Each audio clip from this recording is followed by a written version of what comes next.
Parte 5. O pobre paga juros para sempre, o rico os recebe.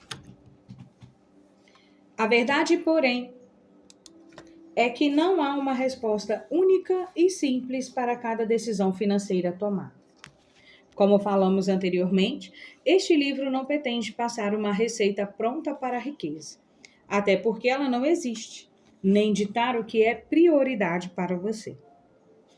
Mas vou ajudar você, estimulando o raciocínio mais realista antes de cada escolha,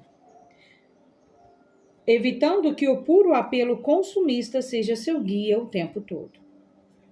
É comum ouvirmos de diversos especialistas conclusões superficiais e que não correspondem à realidade de todas as pessoas. Uma das coisas mais faladas, por exemplo, é que é mais vantajoso alugar um apartamento e investir o excedente da parcela do financiamento do que partir para um empréstimo de longo prazo. Mas será que isso é válido para todos os casos? Com alguns números em mãos, veremos que isso nem sempre faz sentido. Algumas variáveis podem ser fundamentais para a decisão entre alugar ou financiar, e nessa escolha pesa muito o valor do imóvel. Quanto mais caro ele for, a tendência de manter o aluguel aumenta. Isso porque, além de os valores de apartamentos menores serem proporcionalmente mais caros do que comparados a um apartamento maior, o poder dos juros compostos com uma dívida muito grande é perturbador. Uma coisa é financiar 200 mil em 30 anos, outra bem diferente é financiar 600 mil. Outra realidade é que, dependendo da entrada a ser dada, a parcela do financiamento pode ser menor que o valor do aluguel. Nesse cenário, se a pessoa não possui excedente de capital para continuar investindo, apostar na casa própria pode ser uma decisão financeira mais sábia do que se manter no aluguel. Podemos partir para um exemplo prático com números, mas rapidamente ficará claro que saber qual é a melhor decisão a ser tomada é algo muito pessoal. Imaginamos que para a compra de um imóvel de padrão médio da cidade de São Paulo, com preço de R$700 mil, um sujeito analisa as melhores opções de investimento. Por ser novo, até 80% do valor pode ser financiado em 30 anos. Caso opte por morar de aluguel em prédio semelhante, o valor a ser pago seria de R$3 mil mensais. Consideramos o empréstimo imobiliário feito com a tabela SAC, Sistema de Amortização de Financiamento de Imóveis, no qual as parcelas têm valores decrescentes, que é aquela em que as parcelas diminuem de valor ao longo do tempo, de custo total de 0,9% ao mês. A rentabilidade do investimento nesta comparação foi bem conservadora, de apenas 0,55%, e se refere ao rendimento ganho caso o dinheiro fosse aplicado, e não gasto com a compra de um imóvel. Foram ainda estimadas algumas variáveis. O índice de atualização do imóvel é uma referência de mercado para a valorização do imóvel ao longo do tempo, além do reajuste do aluguel. E assim, nós vamos analisar agora como ficaria alguns meses para dois cenários comparando a compra do imóvel e do aluguel. Note que, neste ponto, o valor da parcela paga e o aluguel se igualam, sendo necessário, na teoria, retirar o dinheiro dos investimentos para quitar o aluguel. O mais curioso, no entanto, é ver que o investimento que começou poupando R$140 mil de entrada e continuou aplicando o excedente da parcela do financiamento não realizado, teria acumulado R$623 mil ao chegar com disciplina aos 120 meses da estratégia. Enquanto isso, quem optou por comprar o imóvel teria uma propriedade de valor atualizado de R$907 mil, caso não houvesse crises no setor imobiliário ao longo desse tempo, mas um saldo devedor ainda de R$357 mil. Além da dívida ser paga nos próximos 20 anos, o financiamento acaba muitas vezes engessando a família e fazendo com que ela perca oportunidades. Somem-se a isso a depreciação do imóvel, no caso do aluguel, quem paga os consertos e melhorias necessárias é o dono, e a falta de mobilidade. Ao comprar um apartamento, quem garante que em 30 anos você vai querer continuar morando no mesmo local? Por outro lado, Pode ser que quem tenha optado pelo financiamento e o tenha feito sabendo que não é uma pessoa cautelosa com os gastos. É comum escutar de algumas pessoas que elas preferem ter uma conta fixa a pagar, no caso, o financiamento, para garantir que conseguirão juntar algum patrimônio ao longo do prazo. Fazendo as contas, pode até ser que financiar o apartamento não seja bom, mas se alguém acha improvável conseguir investir mês após mês por anos, o excedente que seria usado em uma parcela, quem pode alegar que decidir pelo financiamento foi errado? Melhor pagar juros e terminar o fim do período com o imóvel do que permanecer no aluguel sem disciplina alguma para investir. É por isso que a compra de um carro financiado, por exemplo, com certeza nunca vai valer a pena diante da possibilidade de utilizar transporte público e poupar o valor para uma compra à vista. Carros exigem manutenção periódica e terão seu valor de venda diminuído com o passar do tempo. Além disso, demandam gastos com combustíveis, taxas e impostos. Carro não é ativo nem patrimônio, é gasto puro e deve ser visto sempre como um passivo dentro do seu orçamento. Mesmo diante do custo de manter o carro, a realidade é que o brasileiro médio adora esse tipo de bem e, de acordo com diversas pesquisas, faz uma relação direta entre um bom carro e status. Esse apego emocional a um passivo faz com que o tempo de troca de carro no país seja de apenas 1,7 ao ano, enquanto nos Estados Unidos é de 3,1 ano e no Reino Unido de 3,5 anos. Aproveitando essa vontade de gastar do consumidor brasileiro, algumas montadoras instaladas no país, inclusive, criaram sistemas de financiamentos com a meta de fidelizar seus clientes. O chamariz para o consumidor é uma entrada menor atrelada a uma espécie de garantia de recompra do carro usado no fim de um período, desde que a venda seja feita para aquisição de um novo carro na mesma loja. Caso o cliente não queira trocar de carro e embarcar em um novo financiamento, ele é obrigado a pagar mais algumas parcelas chamadas de residual. As condições oferecidas, se friamente analisadas, parecem uma sentença de prisão perpétua ao endividamento. Desta forma, o consumidor assume uma nova dívida ou paga um total de R$ 78.100 pelo carro que à vista teria custado R$ 62.000. Se considerarmos ainda uma depreciação de cerca de 10% ao ano, esse ativo no fim de 42 meses valeria apenas R$ 45.000. Se em vez de comprar o carro e pagar juros, nós tivéssemos feito exatamente o inverso, ou seja, investido R$ 18.000, passando 30 meses aplicando R$ 1.200 todos os meses, e depois aplicado por mais 12 meses de R$ 1.900, teríamos R$ 95.700. Nesse exemplo de financiamento casado com a recompra, as condições para a venda do usado para a loja são mais rígidas, exigindo quilometragem e revisão dentro do prazo, sempre em concessionárias, entre outros. Vendo desta forma, é difícil entender por que alguém entraria nesse tipo de enrascada. Mas a mesma matéria mostra o banco de uma montadora comemorando que esse tipo de contrato passou de uma participação de 45% dos financiamentos realizados entre fevereiro e abril de 2017 para 60% em dezembro do mesmo ano. Evitar a antecipação do sonho é válido para todas as compras de alto valor realizadas. Assim como um carro novo, uma viagem internacional por ano pode consumir uma parte considerável do seu orçamento, ainda mais se for parcelada com juros. Você merece viajar todo ano, mas esse hábito pode se tornar um ciclo sem fim de pagamentos. Mas como ser feliz no presente e, de alguma forma, usufruir do esforço de ter que trabalhar todos os dias? É para isso que serve aqueles 10% da sua renda que devem ser separados para serem torrados. É nesse tipo de gasto que eles devem entrar em ação, sempre alinhados aos seus gastos essenciais e à receita para investimento, para que seu caminho rumo ao milhão não fique comprometido. A verdade é que nem tudo na vida pode ser decidido apenas com uma calculadora na mão. Alguns grandes gastos entram uma seara mais subjetiva e são bastante difíceis de serem ponderados de forma apenas racional.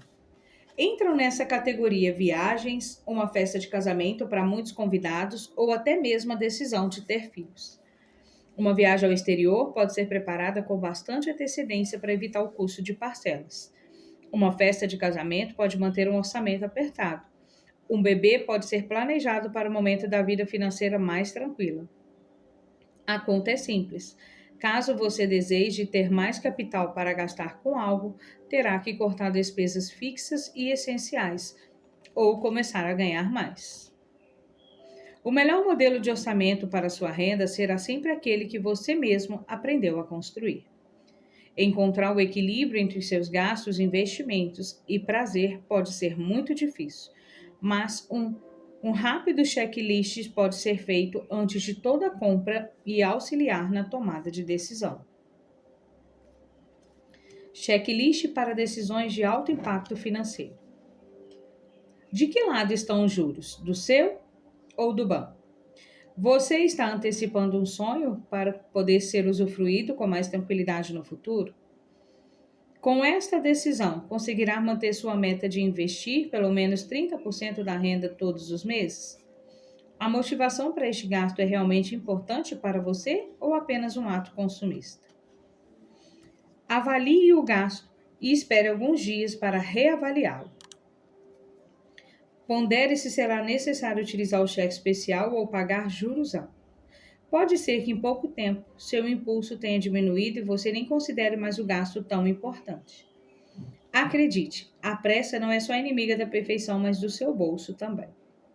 E assim fechamos o primeiro pilar proposto por este livro, que é o de aprender a racionalizar sobre os gastos.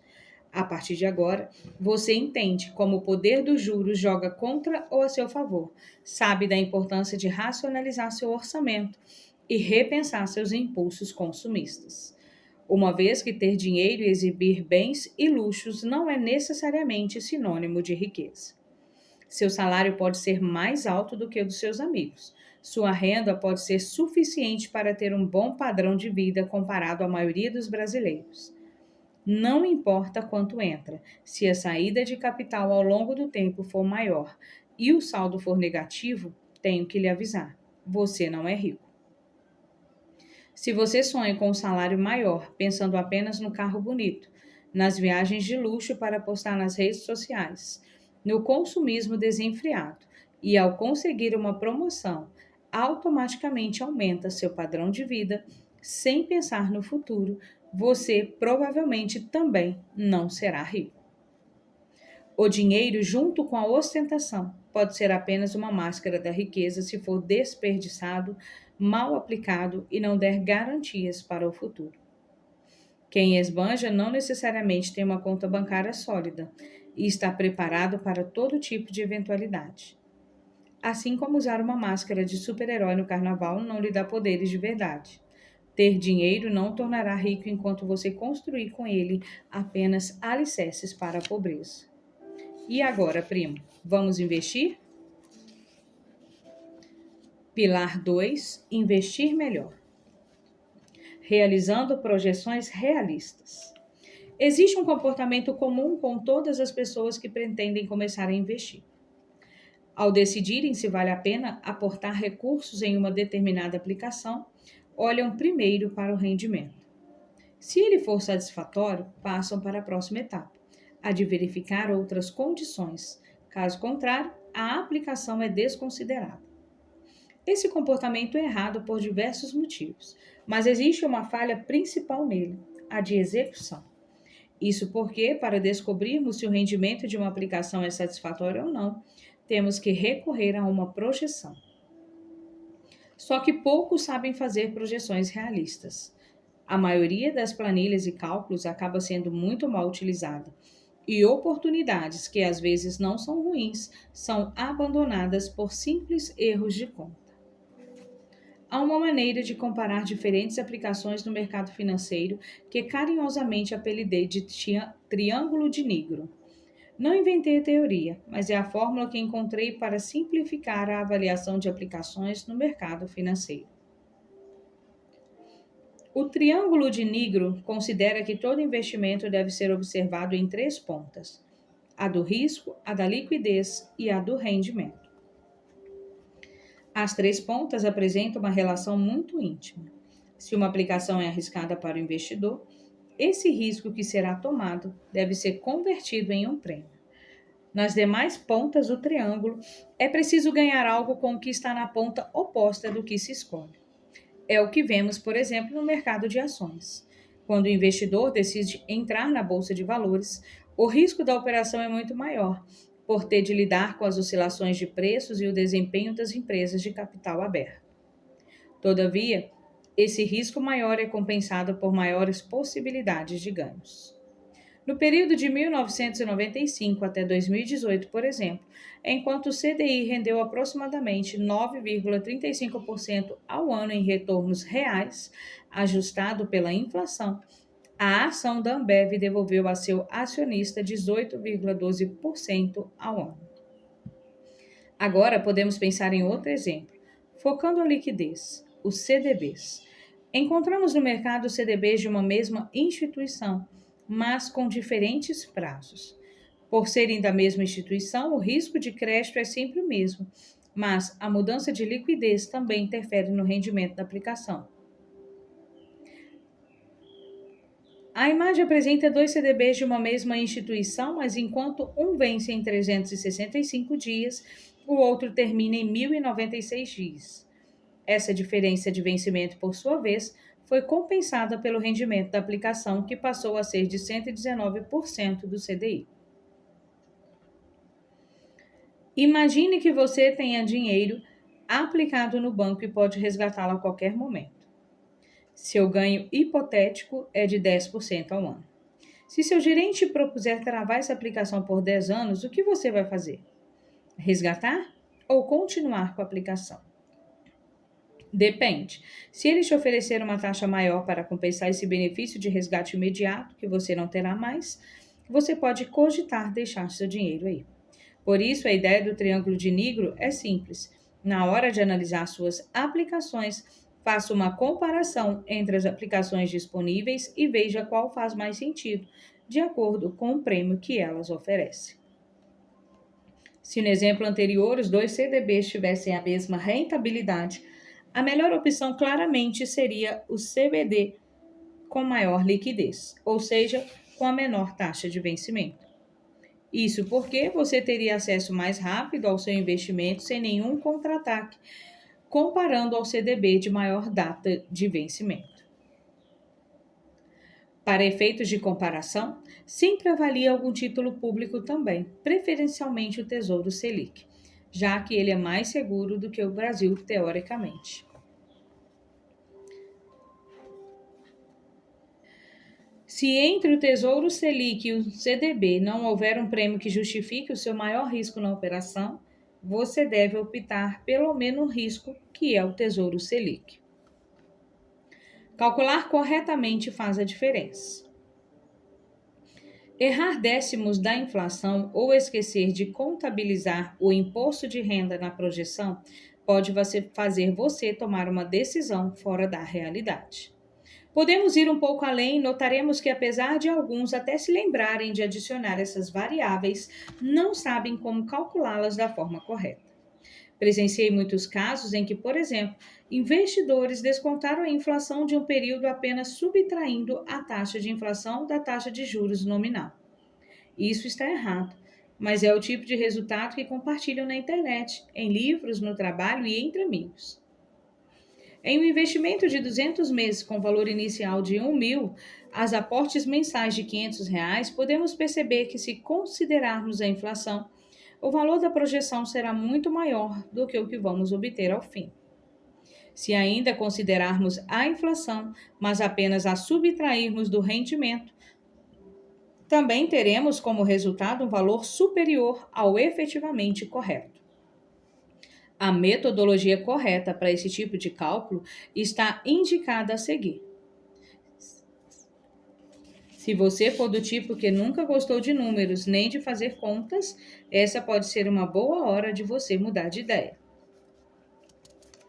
Se esta já for a sua praia, aproveite para relembrar como se faz. A. Taxa real de juros. Para calcular a taxa real de juros de maneira correta, precisamos utilizar uma fórmula simples. Juro real, que é igual A1 mais taxa nominal dividido por 1 mais taxa da inflação menos 1 vezes 100. Então, utilizamos o exemplo exposto na tabela. O cálculo correto seria o seguinte: juro real igual a 1 mais 0,12 dividido por 1 mais 0,05 menos 1 vezes 100. Juro real igual a 1,066 menos 1 vezes 100. Juro real igual a 6,66%. Percebemos, então, que o juro real correto fica um pouco menor do que o valor obtido apenas por meio da subtração simples de taxas. B. Taxa real mensal de juros. O próximo passo será transformar a taxa real de juros em uma taxa mensal. Para isso, precisamos mudar o formato da taxa anual obtida no passo anterior, de modo que seja apresentado o dado mensal. A fórmula para essa transformação está representada a seguir. Taxa mensal é 1 mais taxa anual sobre 1 por 12avos menos 1 vezes 100. Utilizando a taxa real, obtemos o seguinte resultado. Taxa mensal igual a 1 mais 0,066 dividido por 1 por 12avos menos 1 vezes 100. Taxa mensal 0,534% ao ano. Com essa taxa definida, basta realizar o cálculo de juros compostos em uma calculadora financeira, seja tradicional ou disponível online. Desse resultado, retire a porcentagem relacionada ao imposto de renda, sempre lembrando que ele incide apenas sobre o rendimento da aplicação, não sobre o montante total. Assim, a projeção está calculada da forma certa. Eis os principais erros cometidos pelas pessoas ao fazerem projeções. 1. Considerar que a taxa de rentabilidade hoje será mantida para os próximos 10, 20 ou 30 anos, embora geralmente ela mude quase sempre para pior. 2. Não considerar o imposto de renda no fim. 3. Descontar a inflação da taxa de rentabilidade com uma subtração simples. Às vezes pode parecer sedutor projetar seus investimentos para 30 anos sem considerar a inflação e o imposto de renda. Usando esse nosso exemplo, a diferença no fim seria de quase R$1 milhão. Mas não se deixe enganar. Quem te vende uma projeção calculada da maneira negligente não estará no mercado daqui a 30 anos. Nunca se esqueça de que o dinheiro é seu. E o maior interessado em ver isso dar certo é você. Ninguém quer chegar lá na frente e descobrir que os planos feitos de forma meticulosa há 30 anos estavam com erros de cálculo. Ganhe tempo de vida. Certo dia, um grande amigo e eu oferecemos uma mentoria para um grupo de cerca de 40 pessoas. Em outras coisas, falamos sobre investimentos. Quando terminei, percebi que quem tivesse prestado bastante atenção no que falei, não só sairia de lá podendo fazer seu dinheiro render mais, mas também teria mais tempo para viver bem. Entendi que pensar sobre dinheiro é falar sobre tempo, e o que se pode fazer com ele, eu vou explicar como cheguei a essa conclusão. No começo, falei sobre poupança. Afinal de contas, mais da metade da população ainda investe nessa modalidade. Isso significa que 6 entre 10 pessoas que você conhece ainda mantêm dinheiro guardado dessa forma. Em uma pequena lousa branca, demonstrei para os participantes de roda como a poupança funciona. Em primeiro lugar, é bom lembrar que existem 2 tipos de poupança, a antiga e a nova. Todos os aportes feitos até o dia 3 de maio de 2012 na poupança seguem a regra da poupança antiga. E todos os aportes feitos de 4 de maio de 2012 em diante seguem as regras da poupança nova. Elas se diferenciam quando a taxa Selic será menor ou igual a 0,8,5% ao ano. Exemplo: se a taxa Selic estiver em 10% ao ano, rendimento da poupança antiga, 0,5% ao mês mais taxa referencial, a TR, ou seja, 6,17% ao ano mais TR. Rendimento da poupança nova. Como a taxa Selic está acima de 8,5%, o rendimento é igual à poupança antiga. Exemplo 2. Se a taxa Selic estiver em 6,5% no ano, rendimento da poupança antiga, 0,5% ao mês, mais TR, ou seja, 6,17% ao ano, mais TR. Rendimento da poupança nova, 70% da Selic mais TR, ou seja, 4,55% ao ano mais TR. É importante notar nos exemplos que 1. O rendimento da poupança antiga é superior ao da poupança nova e a maioria das aplicações tradicionais da renda fixa, quando a taxa de juros está muito baixa. 2. A TR costuma ser muito baixa, muitas vezes quase zero. Retomando então minha breve apresentação para essa turma de mentoria, apontei que naquele momento o rendimento anual da poupança estava na casa de 4,55% e a inflação em 3,65%. Perguntei quanto dinheiro teríamos ao fim do ano se aplicássemos R$ 100.000 na poupança e a resposta unissona foi R$ 104.550. Afinal, se aplicarmos o rendimento de 4,55% da poupança no ano sobre os 100 mil, teremos esse resultado. Mas será que esse cálculo está correto? Ele está correto e errado ao mesmo tempo. Matematicamente, sim. O saldo que aparecerá na conta no final do ano será esse mesmo, mas não terá o mesmo valor dos R$ 104.550 projetados hoje. Se a inflação for de fato 3,65% ao ano, significa que a variação média dos preços de produtos e serviços que consumimos será de 3,65%. Ou seja, o que eu compro hoje com R$ 100 precisará de R$ 103.650 para ser comprado em 12 meses. Por isso, meu ganho de fato será a diferença entre R$ 104.550 e R$ 103.650. Assim, terei um ganho real de apenas R$ 900 no período, ou de 0,9% no ano, ou 0,075% ao mês. Se aplicarmos R$ 1 milhão, teremos um ganho anual de R$ 9.000. A reação de todos foi de choque e descrença, pois, afinal de contas, como daria para se aposentar ou fazer dinheiro por trabalhar por ele se o rendimento era tão baixo? Essa é a mesma pergunta que todos deveriam estar se fazendo, já que boa parte dos poupadores brasileiros seguem apenas aplicando na poupança todos os meses. Agora, façam as contas. R$ 9.000 por ano representa R$ 750 por mês. Dá para dizer que R$ 1 milhão em conta você pode se aposentar com tranquilidade, ficando apenas na poupança? Para começar a introduzir para essa turma novas possibilidades de investimento, apresentei a eles o Tesouro Direto. Falei dele algumas páginas atrás, quando tratamos do fundo de emergência, ainda no pilar Gastar Bem.